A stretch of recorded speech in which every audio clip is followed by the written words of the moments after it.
কিরে, ফোন করে এত তাড়াতাড়ি আসতে বললি কেন? কি বলবি বল। কাল অফিসের কাজে শিলিগুড়ি যেতে হবে, চাইলে তুইও যেতে পারিস। তোর মাসি বাড়ি ওখানে না? কাজের পর ওখানে ঘুরে আসা যাবে।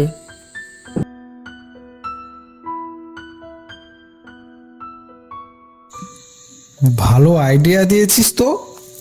মাও কিছুদিন ধরে বলছিল মাসির বাড়ি ঘুরে আসতে। কাল কখন যেতে হবে?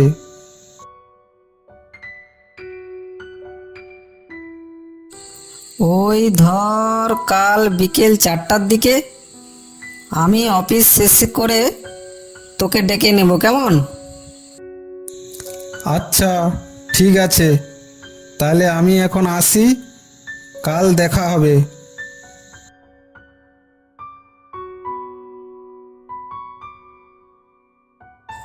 পরের দিন বিকেলে সুমন আর অর্ণব বেরিয়ে পড়ল শিলিগুড়ির উদ্দেশ্যে। কিছুক্ষণ পর চারপাশ অন্ধকার, জঙ্গলের মধ্য দিয়ে রাস্তা।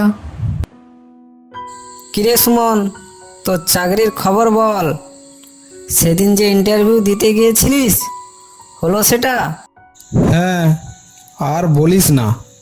এবারে তো মনে হচ্ছে চাকরিটা পেয়ে যাব। কি জানি কি হবে। রাত তখন প্রায় 10টা। হঠাৎ মেঘ ডাকলো, তারপর শুরু হলো প্রবল বৃষ্টি। চারপাশে কিছুই দেখা যাচ্ছে না। তারপর রাস্তাটাও খুব একটা ভালো নয়।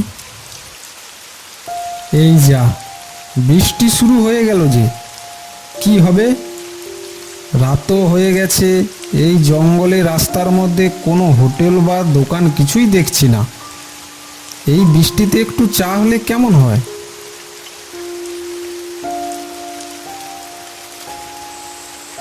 আচ্ছা, আরো এগিয়ে যাই না, দেখি কোনো চায়ের দোকান পাই কি না। তোর মতো চা প্রেমিকদের জন্য চা দোকান তো খুঁজতেই হবে। হা হা হা হা।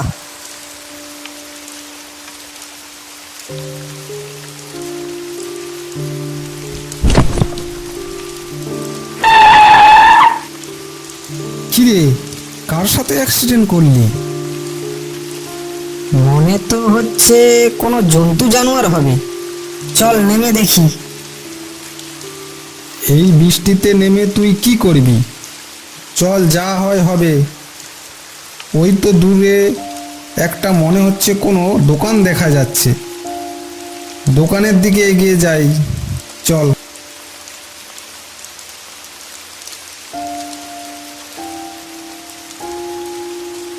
দোকানটার চারপাশ অন্ধকার, শুধু টিমটিমে লাইট জ্বলছে।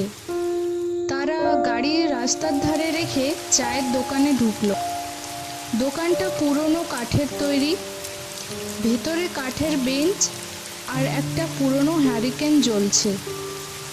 কাউন্টারের পিছনে এক লোক বসে আছে, বয়স 60-এর কাছাকাছি হবে। চেহারায় ক্লান্তির ছাপ, চোখে গভীর দৃষ্টি। 2 কাপ চা দেবেন?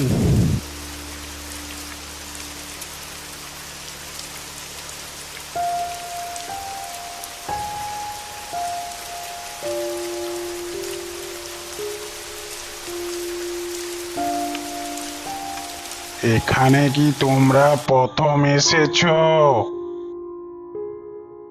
হ্যাঁ, কেন? এই জায়গার একটা গল্প আছে, শুনবে? হে হে হে হে। ভূতের গল্প? যদি ভূতে ভয় না পাও তবে শোনাই যাক। বাইরে বজ্রপাত হলো, বাতাসে এক অদ্ভুত গন্ধ। অনেক বছর আগে রাস্তার পাশে একটা ছোট মেয়ে থাকতো। তার নাম ছিল রূপা। মাত্র বয়স 12 বছর। একদিন সে বিকেলে স্কুল থেকে বাড়ি ফিরছিল। তখন তখন প্রচন্ড ঝড় বৃষ্টি শুরু হয়। রাস্তায় খুব বেশি লোকজনও ছিল না। সেই সময় একটা কালো গাড়ি এসে থামে তার সামনে।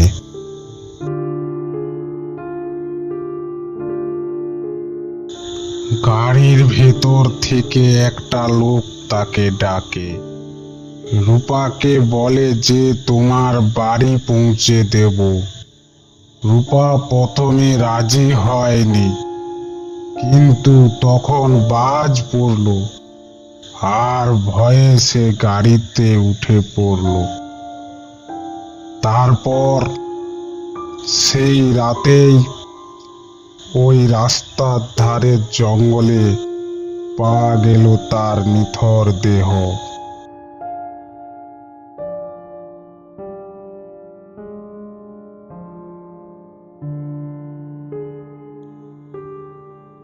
সেই রাতের পর থেকে এই রাস্তার ধারে বৃষ্টির রাতে একটা ছোট মেয়ে দাঁড়িয়ে থাকে।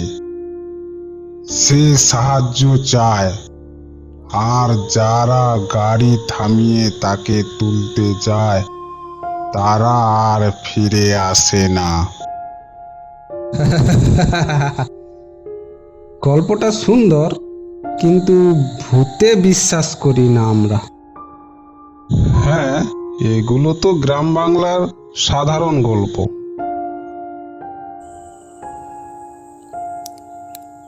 ঠিক তখনই বাইরে থেকে একটা মিষ্টি মেয়ের গলা শোনা গেল।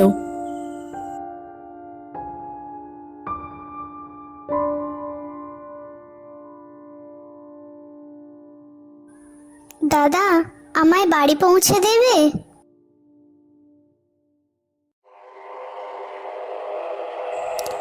তারা দুজন চমকে উঠল।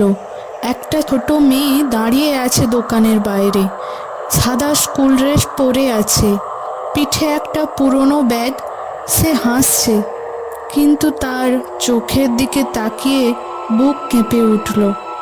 তার চোখে কোনো তারা নেই, শুধু শূন্য গর্ত। ঠিক তখনই বজ্রপাত হলো, আর দোকানের আলো নিভে গেল। এক মুহূর্তের জন্য চারদিক অন্ধকার।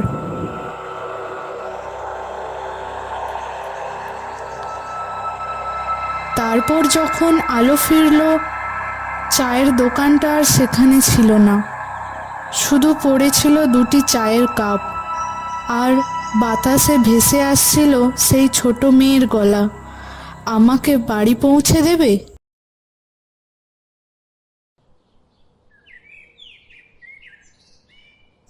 পরদিন সকালে কয়েকজন গ্রামের লোক রাস্তার পাশে দুজন ছেলেকে অজ্ঞান অবস্থায় পেল। তাদের জ্ঞান ফিরে আসার পর একে অপরের দিকে তাকিয়ে দেখল, কেউ কিছু বলছে না। তারা যখন স্থানীয়দের চায়ের দোকান সম্পর্কে জিজ্ঞেস করলো, তখন এক লোক বলল, ওই দোকান, ওটা তো 20 বছর আগেই বন্ধ হয়ে গেছে।